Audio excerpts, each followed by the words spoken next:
Hello students, welcome to our channel Gyan दर्पण।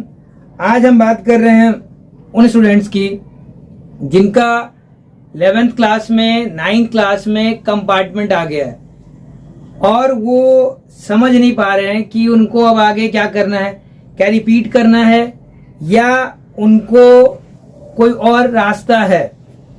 तो देखो, सीधा सा बताता हूं आपको कि अगर आप 9th में 11th में फेल हो गए हो या कंपार्टमेंट आ गया है तो इसके लिए आपको घबराने की जरूरत नहीं है। क्या करना है वो आपको समझा रहा हूं कि आप रिपीट करने का तो सोचो ही मत कि रिपीट कर लें और उसी क्लास में दोबारा से रहें, सेम स्कूल में नहीं, ऐसा कुछ करने की जरूरत नहीं है। ठीक, आप क्या करो, आपके लिए है NIOS। ये भी आपका जैसे CBSE बोर्ड है, central board of secondary education, ऐसे आपका NIOS बोर्ड है, national institute of open schooling. ठीक, वो भी आपका सरकारी स्कूल है, सरकारी बोर्ड है, ये भी आपका सरकारी बोर्ड है। दोनों के रिजल्ट यानी कि मार्कशीट, सर्टिफिकेट, उनकी मान्यता होती है। लेकिन होता क्या है कि बहुत से स्टूडेंट और पेरेंट्स उनको NIOS के बारे में नहीं पता, तो नहीं पता होने की वजह से उनके दिमाग में यही रहता है कि बच्चा 9th में फेल हो गया है या 11th में फेल हो गया है तो और कोई रास्ता है ही नहीं, एक ही रास्ता बचता है। एक्चुअली दो रास्ते बचते हैं, एक तो रिपीट करे, दूसरा पढ़ाई छुड़वा देते हैं, काम पे लगवा देते हैं। तो उससे बेहतर है कि जो 9th में फेल हुआ है उसको 10th करवा देते हैं सेम NIOS बोर्ड से, और जो 11th में फेल हो गया है उसको 12th करा देते हैं NIOS बोर्ड से। अब ये होगा कैसे? क्योंकि देखो, आपका साल खराब नहीं होने दूंगा, इसलिए मैं आपको बता रहा हूं। और इससे पहले भी कुछ वीडियो मैंने अपलोड किए हैं। हाँ, आप लोगों तक क्यों नहीं पहुंच पाते? क्योंकि लाइक सब्सक्राइब नहीं कर रखा होगा।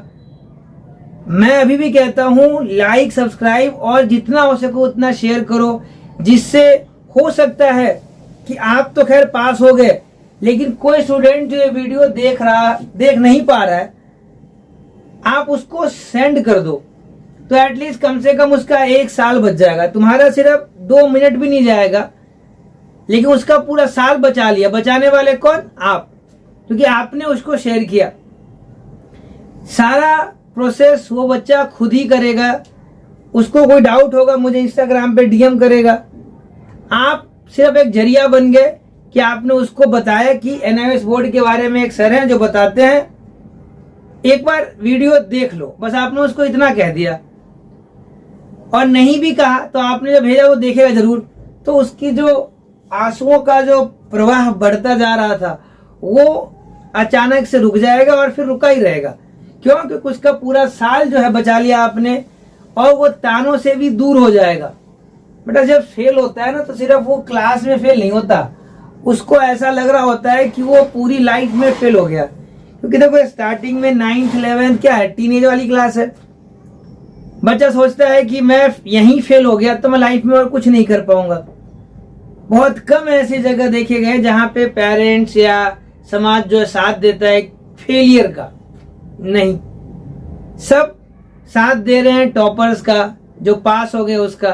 तो यार, फेलियर के लिए कौन है? कंपार्टमेंट जो है इसका आगे उसके साथ कौन है? मैं हूं। घबराना नहीं है, ठीक है? टॉपर का साथ सभी दे रहे हैं, देने तो उनको जरूरत ही नहीं है किसी चीज की। लेकिन फेलियर के लिए मैं बैठा हूं भाई आपके लिए, कि आपको उदास निराश नहीं होने दूंगा। आप मेरे पास उदास होके आ सकते हो, लेकिन जाने से पहले ये उदासी को खुशी में तब्दील मुझे करना है।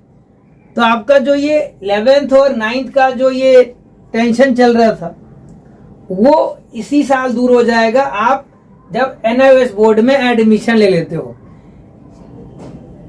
ज्यादा मुश्किल प्रोसेस नहीं होता, सिंपल प्रोसेस है। एडमिशन लेने का।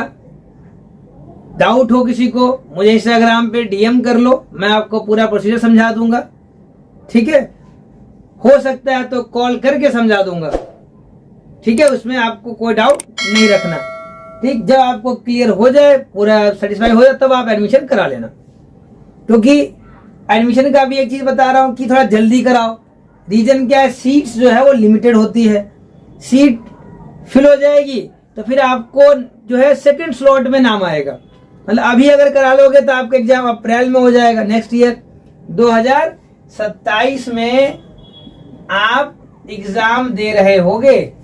ठीक है, आपका साल खराब नहीं हुआ। 9th वाला जो है 10th का एग्जाम दे रहा होगा, 11th फेल जो है वो आपका 12th का एग्जाम दे रहे होंगे।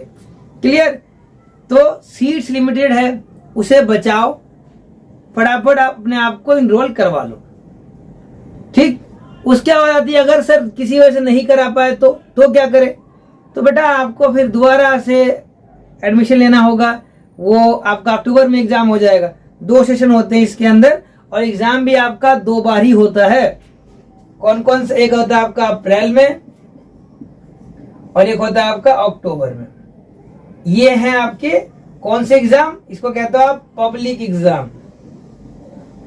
एनआईओएस में और भी टाइप के एग्जाम्स हैं।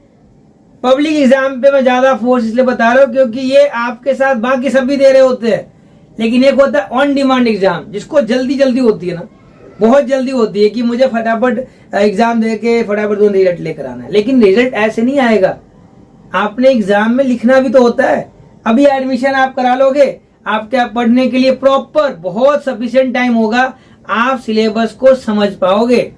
और फिर आप जब एग्जाम परफॉर्म करोगे अप्रैल में, तो आपके पास बहुत सारे ऑप्शंस होंगे। क्या ऑप्शंस होंगे?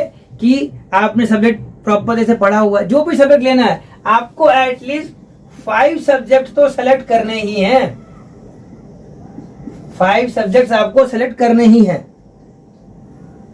चाहो तो आप ऑप्शनल में 6 सब्जेक्ट रख सकते हो, 7th भी रख सकते हो, लेकिन पासिंग में कम से कम 5 में पास हो जरूरी होता है।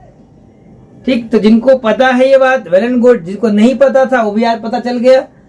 तो मैं चाहता हूं कि आप लोगों का समय खराब नहीं हो, इसलिए अपना एडमिशन जल्दी जल्दी करा लो। आज संडे है, आज घर में बैठ के आप प्रॉपर तरीके से बात कर लो।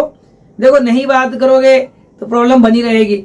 एटलीस्ट अपने बड़ों से बात करो, मम्मी से डैडी से बात करो और बोलो कि मैं अपना साल जो है बचाना चाहता हूँ इस तरीके से, और सर ने बताया हो जाएगा, तो सच में आपका हो जाएगा और नेक्स्ट ईयर आप 10th का या 12th का एग्जाम दे रहे होगे। ठीक है, संडे है, इसको यूटिलाइज करो और मंडे को आप एडमिशन ले ही लो। कोई डाउट हो तो मुझे इंस्टाग्राम पे मैसेज कर देना, मैं आपको आपके डाउट को क्लियर कर दूंगा।